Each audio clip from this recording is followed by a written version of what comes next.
Hi everyone, let's cover my Elliott Wave analysis on Bitcoin on the weekly, 4-hour and the 1-hour time frame. The recent price action is impacting the Elliott Wave scenarios on all of these time frames, hence the reason I like to combine everything in today's update, which likely means that this video is longer than usual on my channel. Now, besides providing an update on different time frames, I also like to explain what you should pay attention to, how probabilities may change, and also in this video, I like to talk a little bit more about my thought process behind certain Elliott Wave scenarios. Now, if you're looking for specifically the update on the 4-hour or the 1-hour or the weekly time frame, make sure to check the timestamps in the video. Now, on my chart here, you can see the probabilities window. This is basically the conclusion of today's video. And we will get back to this at the end of this video, but feel free to read through it. So let's then start with the first Elliott Wave scenario on a weekly time frame. And this is the most bullish scenario where we have an extended wave 5 impulse. So wave 1, 2, 3, 4, and then look for a large wave 5. Inside this wave 5, we then start with a multi-1-2. So a 1-2, 1-2, and due to the recent price action, we preferably look for another wave 1, wave 2, and then continuation to the upside. Now, in an extended wave 5, we preferably have the highest amount of volume in this whole bull market in the final leg to the upside. Currently, the highest amount of volume sits over here, the week of the 4th of March 2024 inside wave 3. However, in an impulse, the extended wave will by far most commonly have the highest amount of volume. It's the longest, it's the strongest. So preferably you eventually move up, volume is going to increase and preferably takes out the peak volume that we had earlier in this bull market. Now, due to the recent price action as explained, we preferably look for another wave 1 and another wave 2. Now, preferably this wave 1 is not yet finished and you at least create another higher high that will become clear once I will analyze the 4-hour time frame. This wave 2 preferably overlaps with the previous range, meaning that this wave 2 preferably retraces to at least the high of this candle, which on my chart sits at 112K. This wave 2 should not move below this low over here. That is an invalidation. Then after 2, we want price to continue towards the upside and eventually start a wave 3. Now, this, as mentioned, is the most bullish scenario. Reason being that this is at least a 1-1-1-2, then you get a 3, and you would at least look for a 4-4-5 at a later stage to finish the bull market, and then you get your retracement to the downside. A scenario that is still bullish, but lacks one wave 4 and wave 5, so it's less bullish, is this one here. Now, in this particular case, we start with a multi-1-2 at the beginning. Then we have wave 3, and then we have a 4, 5 to finish a larger wave 3, and then we have another 4, and we're working on the final wave 5. Now, in this particular case, this move up here is not counted as an additional 1-2 compared to the most bullish scenario where this is a 1-2, and a 1-2 always needs another 4 and another 5. Hence the reason this is a lot more bullish compared to what we look for here.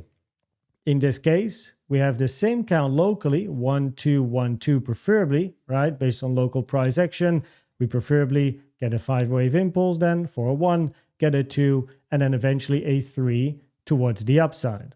But at a later stage, we miss a big 4 and a 5. Now you can also see that this wave 1 is quite large, and a wave 3 is commonly the largest wave. So preferably wave 3 is going to be longer than this move over here, which by itself was already a move from 49 to the previous all-time high here at 109.3K on my chart.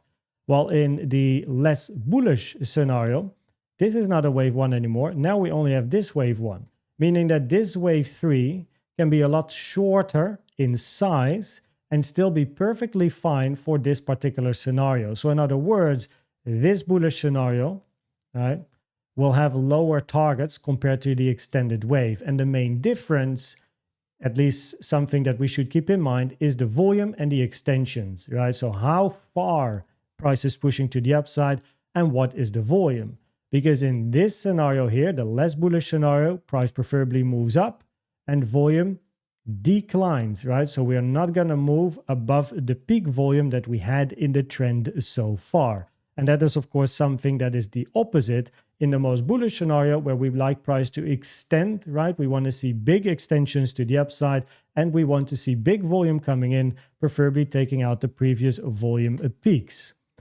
Now then we have the bearish scenario, right? You always need a bullish and a bearish scenario. You cannot be biased to one side, right? You need to let the chart speak, which means you need to cover both. And then based on your analysis, you need to be able to pick one of the two.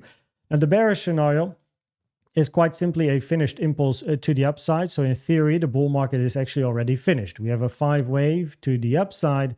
And then after 5 waves, we're looking for a flat and then a wave A, a wave B, and a wave C.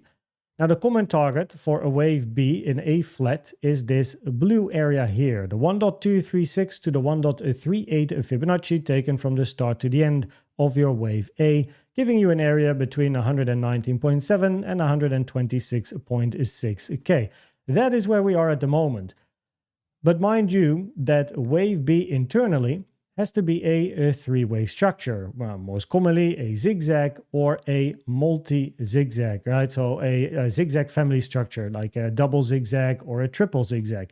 Now, if we go to the daily time frame, right, then we can count this move up as a 5-wave impulse, right? So that can be wave A. Then we have a wave B, and then we're looking for a wave C. Now, preferably, we're not looking for a larger wave B, reason being that price has touched the 1.618 that you take from the start of the previous range to the end of the previous range at 98K. Toggle on the 1.618 and you can see the 1.618 here is touched. And the 1.618 is very rare for Bs in a flat. If you want to count this as a single structure in a flat ABC, preferably a wave B is not going all the way of a 1.618. It's not a hard invalidation, but it significantly lowers probabilities. You're still looking at a larger corrective structure. Generally, doesn't really make too much sense. So therefore, this range here is preferably finished. This correction is preferably done. So that would then be your wave B. Now then we're looking for a wave C to the upside, but in a wave C, we need a 5-wave structure. And at the moment, this is quite clearly a 3-wave, not a 5-wave, right? Now, based on what I will talk about on the 4-hour time frame and this range, which I explained yesterday as well, I just like to repeat it in today's video at a later stage. We preferably do not count this as a single corrective structure, right? In a 1, 2, 3, 4, 5. Preferably, we count this as a double 1-2. In a 1-2, 1-2, then get a 3, 4, 5, 4, 5. So get a few more highs over here, a few more 4, 5s before then finishing C and moving down. Which basically means that even in the bearish scenario, on a weekly time frame, right? I'm analyzing the daily here, but it's a subwave, right? This ABC is a subwave of the weekly flat. Preferably even here, we still look for a bit more upside. And the price section is actually the same as in the bullish scenario. In a bullish scenario, this is not a wave C. This impulse up, multi 1, 2, 3, couple of 4, 5, that's your wave 1. And then you're looking for a wave 2. Now, wave 2 should be a corrective retracement. So the move to the downside has to be a zigzag, a flat, a WXY, corrective, a 3-wave corrective structure. While in a bigger flat scenario, you want this move down to be a motive wave structure, right? You want to see a bigger impulse or a bigger diagonal, after which you then expect at least another leg to the downside, which then should be your wave 3 for much lower prices.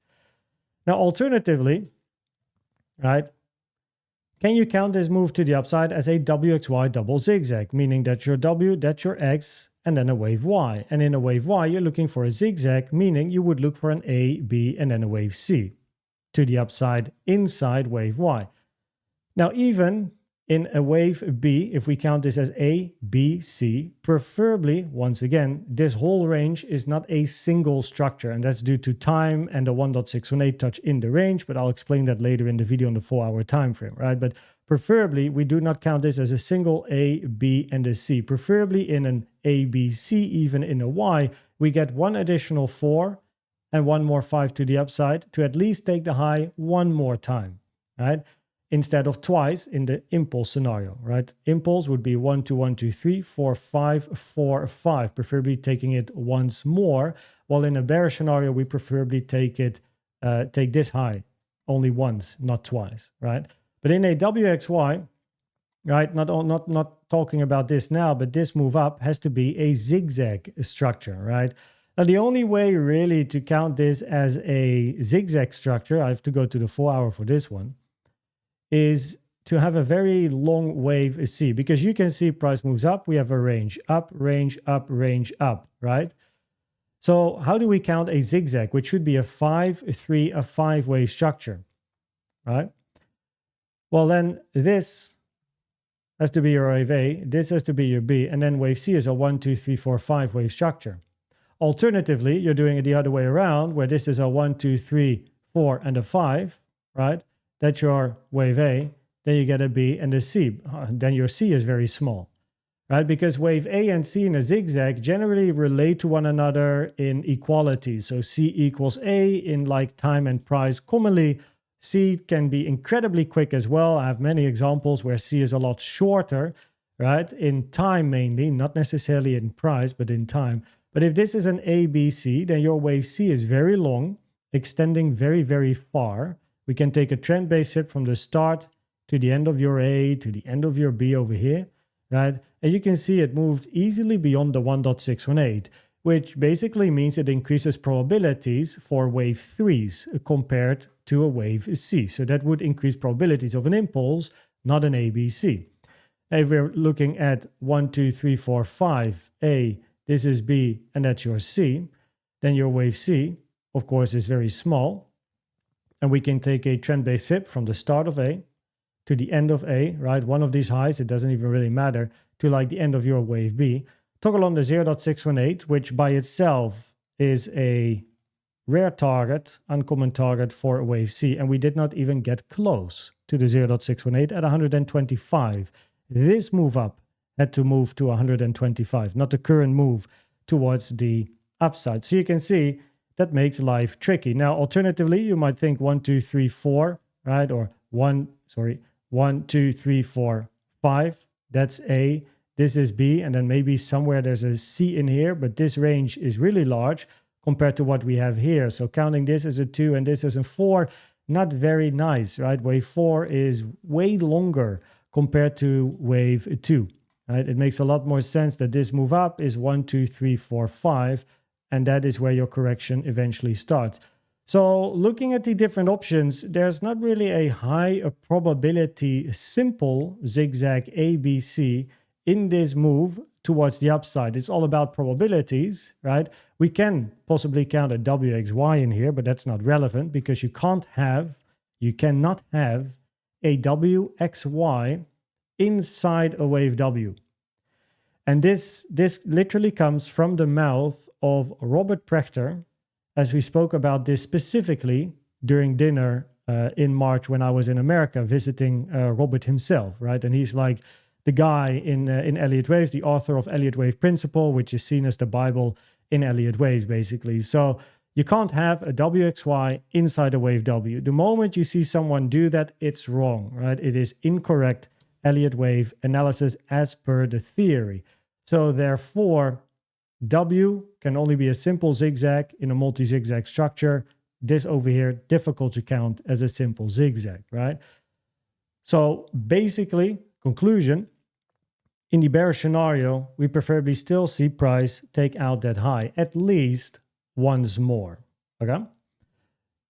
Now that being said, we are currently, because we're still on a high time frame, so I just like to cover this. We are at the aware area. This is an area I have on my chart for a couple of weeks already, and currently rejecting at this area, which of course is no surprise.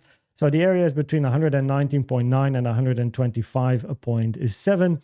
And you may think, how do you get to such an area? If you've seen my content over the past couple of days, you know, but I still got a couple of questions in Discord, right? So let me just explain it in a little bit more detail and how to do the correct pools. So this aware area comes from two different fib pools, and I call it KRZ because I had a couple of trading losses when price was moving up here in 2021, and that is when I found these fibs and found this way of analyzing the chart, I suppose. I won't go into too much detail, but basically what you want to see is a range to form, and eventually you get a deviation of the range. The deviation should move into the fib pocket, which is, let me actually turn this on for all of you, the levels here, which is the 1.236 to the 1.38. It should respect that pocket and then break out on the other side, right? And that is where it starts. Now, this one you see on my chart is for a log chart. This is a logarithmic pool, right? And it is taken from this low to this high. Okay, you can see the number on the chart, 21.4K to 25.3K, basically. And then afterwards, you can see how nicely the pockets are respected. And then we have this pocket here, right? And the next one is where we are at the moment, currently rejecting, right? So that is one of the two in the aware area. The other one, because you can see that we still have the upper half here left, this one only fills half of the aware area.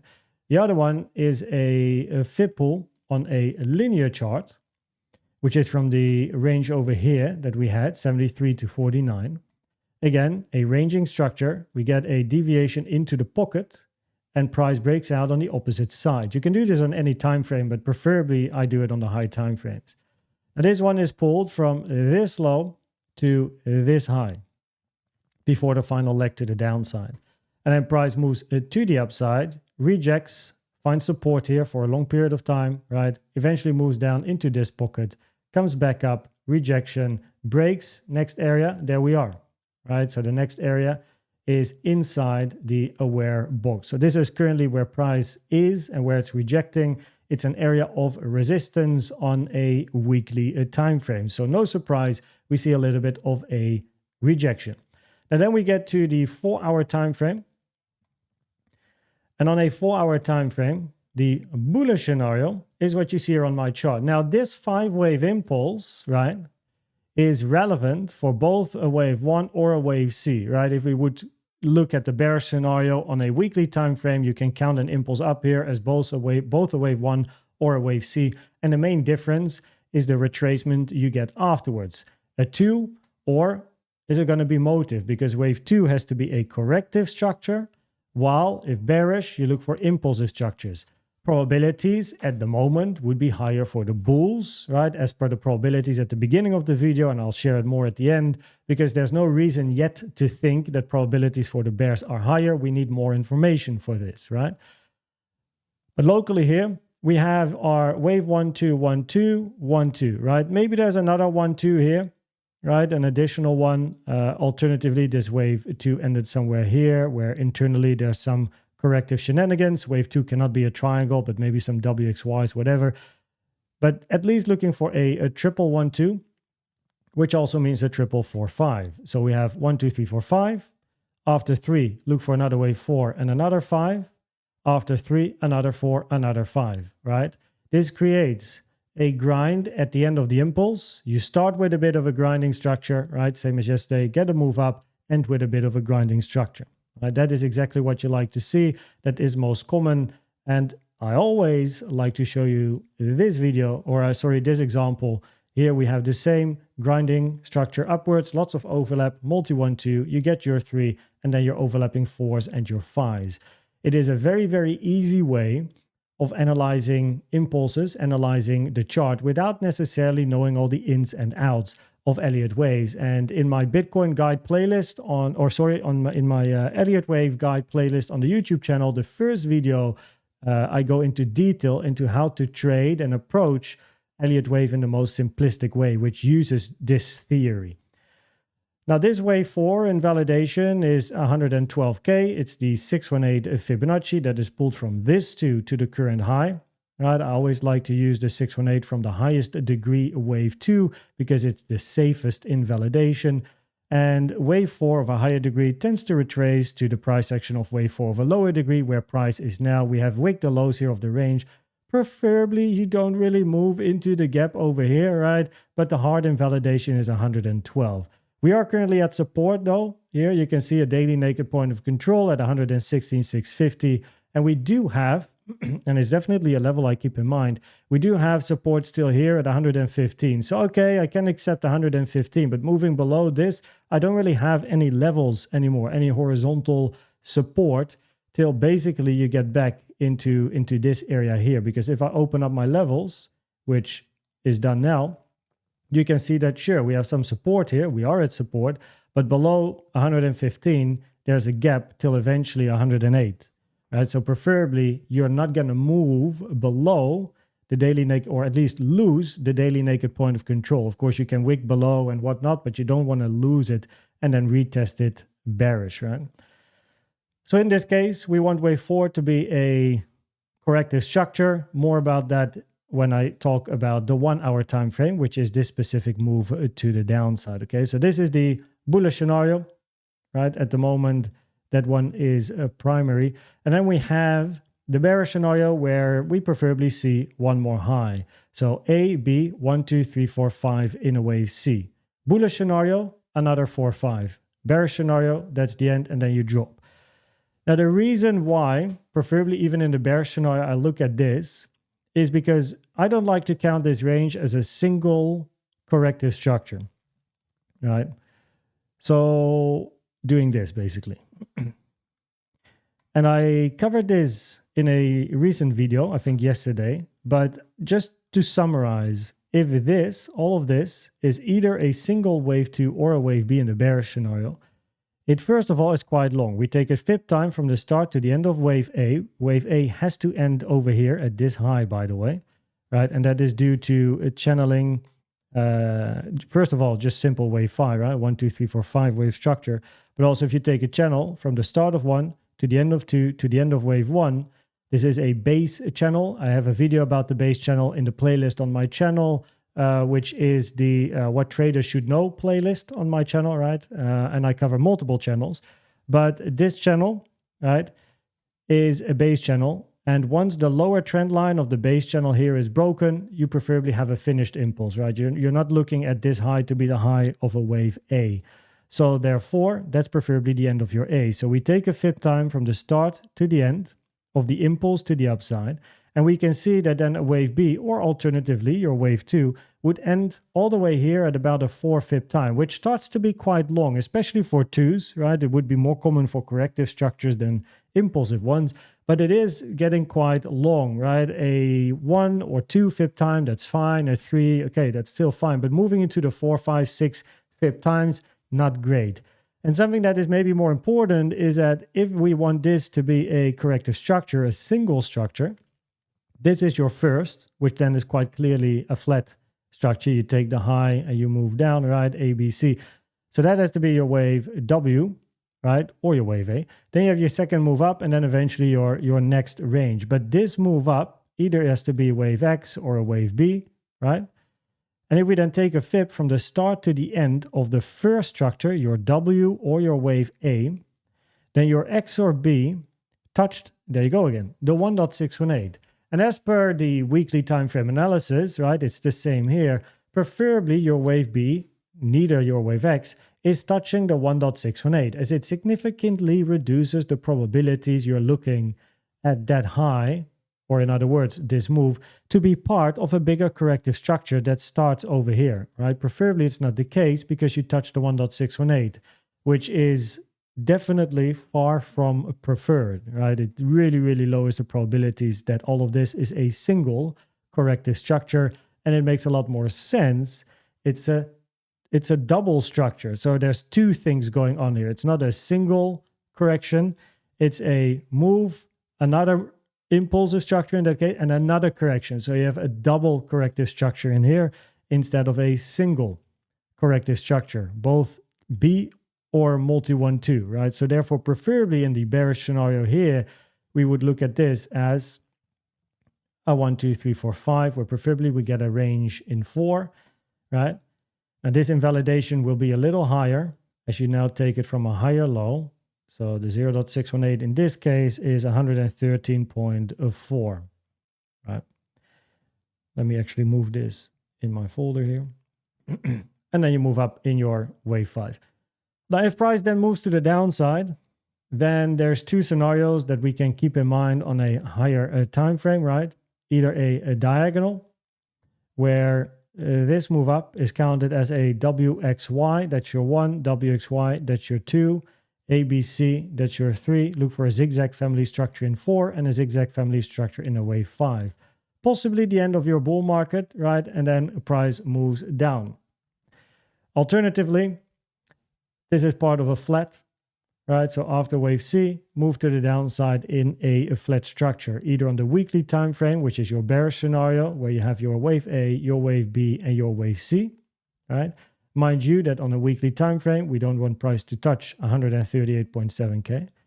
But then you get a wave C to the downside. Or maybe we have to bend the probabilities and somehow count this as A, B, C. But again, we don't like to do this because a price has touched the, guess what, by now, 1.618 already, right? And we don't like to see price touching the 1.618 in wave Bs, right? It is very, very, very rare for that to happen. It's not an invalidation, but hey, we trade probabilities, and the probabilities are attached to Elliott Wave rules, guidelines, Fibonacci extensions, retracements, the volume, etc. All of these things matter when looking at the probabilities of Elliott Wave scenarios, and the wave B touching the 1.618 is just quite simply not something that we like to see. And then we go to the 1 hour time frame, and quite simply on the 1 hour time frame, the probabilities are higher that whatever is forming here, it's not yet finished, right?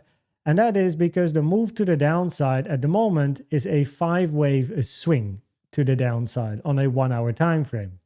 And now I get to Elliott Wave numbers, which is also something you will read in the book Elliott Wave Principle. But basically, 5 plus 4 equals impulse, or at least motive wave, I should say. And 3 plus 4 equals correction. Basically, without counting waves in detail, if you count a 5-wave swing, you're looking at a motive wave structure. If it is 5 plus 4, meaning 9, 13, 17, 21 wave swing, you're likely looking at a motive wave structure, like an impulse. If a move is a 3-wave swing, you're looking at a highest probability corrective structure. If it is a 3 plus 4, meaning 7, 11, 15 wave swing, you're looking most likely at a corrective structure. At the moment, this move down counts, or at least when we look at the swings, right, it looks like a 5-wave swing. 1, 2, 3, 4, a 5-wave swing. Which means that even if we would look here for a corrective structure, if we look for another 4 and a 5, it is unlikely it's already finished. It's unlikely it's a finished corrective structure. And if we are looking for a motive wave, well, then in a 5, you look for a 3 and another 5, meaning not yet finished, right? You're still looking then for a little bit lower. So some of the options that I have on my chart, and it just takes a little bit of time to get an idea of what exactly is forming. One here, where we have 1, 2, 3, 4, 5, wave A ends on a high amount of volume, right? Not always as common for A, preferably that's a wave is C. Also, wave 5 here is the longest wave, and extended 5 is not the most common impulse, preferably wave 3 is extended. But if you do end on a high amount of volume, preferably it is a corrective or part of a corrective structure like an A or a C instead of a wave 1, right? In a normal impulse, right, in an impulse structure, preferably highest volume is in your 3, then you lower the volume afterwards for your wave 5, right? And an extended wave 5 is not very common, more on higher time frames than lower time frames.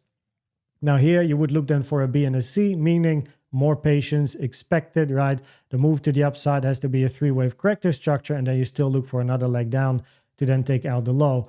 In a more bearish scenario, you're looking at a multi 1-2 here, followed then by 3 and then 4-5, a 4-5. So you want to see 2 more lows, right? You want to see price to take out the low and then create another range in 4 and then take out the low again, right? And then after your 5, 3-wave retracement and then another leg towards the downside. Now I specifically mentioned 2 more lows here because in the bullish scenario, you would look for one more low, actually. So here we then have ABC and a W, wave X, and then ABC in a wave Y. Of course, your wave B by no means does it need to go this high, right? This one here was quite short in time. So of course, this one can be relatively short. But here you would look for price to take out this low once more and then basically move back up to reach the invalidation of what you count in a multi-1-2 as a wave 4, right? This wave 4 should not touch the Fibonacci taken from this 2 to the low of this wave 3 and then touch the 618.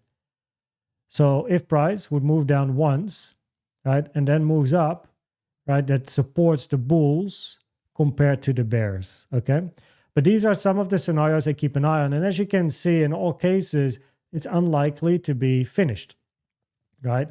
Now, even more bearish would be a triple 1-2 and 1-2, 1-2, 1-2, and then boom, you just fall to the downside. Yeah, sure, might be an option. I mean, in the end, we're not looking at something that is finished just yet. We're just waiting for more information. We are at support here, daily naked point of control, holding a bit of support over here, as you can see. So the quick drop here is at the moment slowing down, right? So that supports looking for moves to, be close to finish or looking for finished structures. And that is why in these scenarios, I keep my eye on the potential on the 1 hour time frame of a bit of a move towards the upside while price is here at areas of support, right? So that is interesting, but remaining patient, waiting for some information. And when we look then at the levels, right, I covered the levels a few times, but in a bit more detail here, go to the 4 hour. The highest daily naked point of control ever recorded on my chart at 122.7K. Then currently at support, as you can see, 115 is basically the final leg before there is a final level, before there is a bit of a gap, and then you get back to the levels inside this range. Of course, there is quite simply a support resistance area here on the chart, right? Resistance, eventually moved up. Support, question mark. But if you do go this deep, then we have to shuffle around the count here a little bit, as then you are likely going to look at a ABC to the upside. I actually this morning explained in Discord why I do not like to count this as a multi-1-2 at the moment, 1-2, 1-2, 3. That is again because then all of this has to be wave 2. And as per the explanation in this video, it's just not preferred that all of this is a single corrective structure, right? So therefore, again, preferably you would take out that high one more time. We just got to wait and see what we get. No. With regards to news, today we do have some news, so make sure you trade safe. 2:30 p.m. Central European Time. High impact news can increase the volatility on the chart. Also on Wednesday, Thursday, and Friday, we have news. So, news every week. Make sure you trade safe. Then we get to the probabilities. So the probabilities on the weekly time frame at the moment are a bit higher for the bulls, right? So there's at the moment no clear reason to consider the bearish scenario as the highest probability scenario. We don't have enough weakness or proof for this just yet. But by all means, even in the bearish scenario, it would be better to see some higher highs formed, as you preferably count a 5-wave impulse up from 98K, which we at the moment cannot, right? So preferably, even in the bearish scenario, one counts this as a 5-wave structure to the upside. And at the moment, this is a 3-wave move towards the upside, right? If an impulse would finish here, right, then the retracement is important because bulls are looking for a wave 2, meaning a corrective retracement, zigzag flat or a WXY, while bears are looking for strong motive waves towards the downside. Right? On a 4-hour time frame, preferably looking for an impulse to the upside, which is a multi 1, 2, 3, and then 4 5s. Even in the bearish scenario, preferably we take out this high one more time. In a bullish scenario, we would take it out twice. That is the main difference, important for risk and trade management as well. If price moves up and takes out that particular high, right? And if price would form an ABC to the upside here, then the two options become your diagonal, 1, 2, 3, 4, 5, or after C, and then you basically finish wave B off a flat, and then you go for a wave C to D downside, right? Now then on the 1 hour time frame, locally here, probabilities, quite simple here. Higher for an unfinished structure just because of the swings that we have towards the downside. At the moment, a 5 swing move. So if that would be an impulse, we look for a correction and another leg down. In a multi 1-2, we still want to see some 4-5s, preferably on lower volume before price turns around. In a multi 1-2, if this would still be another 2, you look for a strong 3 down. It doesn't have the highest probabilities at the moment, but be aware. It still adds up to the same conclusion, unfinished structure. And in a bullish scenario, we preferably get still a larger corrective structure, which is not yet finished, right? So just requires more patience locally. And yesterday, I think in Discord, I mentioned that, okay, we have a 5 wave down, what looks like a flat up. So looking for another, or at least more downside to come. And just to show the photos that I had locally over here. So this was, I think, this morning, 15th of July. Yeah. So this was yesterday here at 5:15 Central European time, where price was here moving to the downside. So I said, okay, like we can look for an impulse here to the downside, 1, 2, 3, then look for another 4 and a 5. If price would move to the upside, right, and this turns an ABC, you want to take out 122, which of course did not happen. Here's your multi 1-2 scenario, right, to the downside. And here's the WXY scenario. So the ideas already, it came to mind yesterday. That is when I started thinking, when price was somewhere over here, I started to think about these scenarios, and price had a solid move to the downside as per these scenarios that I posted in silver yesterday. And now we just observe what price does as it is starting to touch some areas of support. But yeah, 1 hour time frame, unfinished structure on the number 2 spot, a finished structure. It doesn't really matter what we're looking for at the moment. Probabilities are highest that the structure is not yet finished, and more patience is necessary to see what price gives us. After getting clarity on the structure itself, positions will easily follow or be managed. Bears want a multi 1-2 or impulse to the downside over here, followed then by a corrective 3-wave structure to the upside. And then look for price to take out that low once more. Bulls want a corrective move to the downside, for example, that WX and then a wave Y, which is a 3-wave zigzag family structure.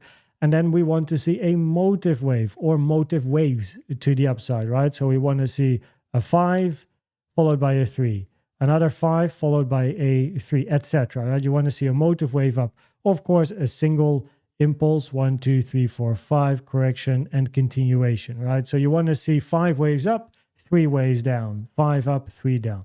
That's the main difference. Now, if price, a final comment, if price would just drop, right, just a bloop, drop to lower levels, then the only thing that can make sense is that the range at 107K, this one here, is one big single structure from this 24, from the basically the beginning to the end, right? And that the move up is a 3-waver, right?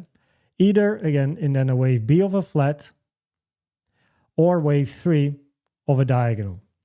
But one prefers to count this range at 107K, not as a single structure due to time, right? Almost 4 times longer than the initial move up. It's more common for corrective, like a B compared to a 2 at least. And we do have a 1.618 touch inside the range, which is just not something that is preferred. But at least we consider it if price would dump to lower levels. It's not the highest probabilities, counting this whole structure as a single correction here. Not the highest probability, still proven otherwise. So, whoa.